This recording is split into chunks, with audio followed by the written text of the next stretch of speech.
Nandito po tayo to launch the DTI's MSME Business Fund.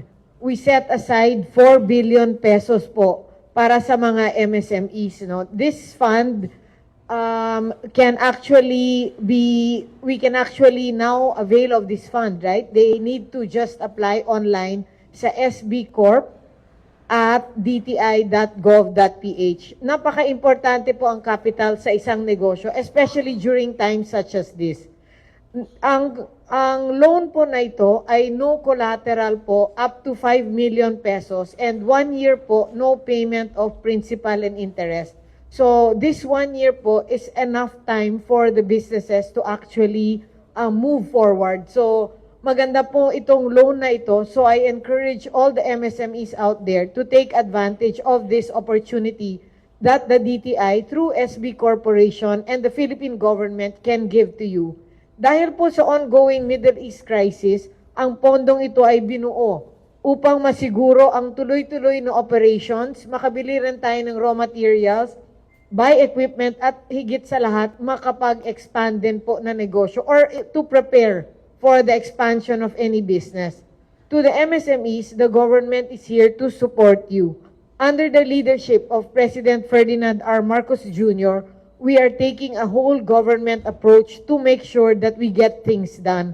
Lahat po kami ng cabinet secretaries ang nagtutulong-tulong para we can make sure na makausad po ang mga negosyo na gustong itayo, lalo na ng mga MSMEs. Sa Small Business Corporation or SB Corp, marami po kaming pautang para sa inyo. You can apply again at sbcorp@dti.gov.ph. Online na po ang application ng mga pautang na ito.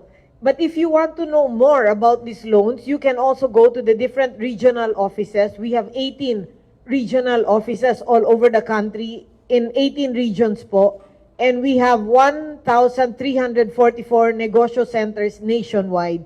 So to all the business people out there, let's take advantage of these loans. And if meron pa tayong mga tanong or there are other things that we want to learn, mga information or other offerings that DTI has to give all the businesses out there, it's best for them to go to the different regional offices or the different negosyo centers. We will assist you.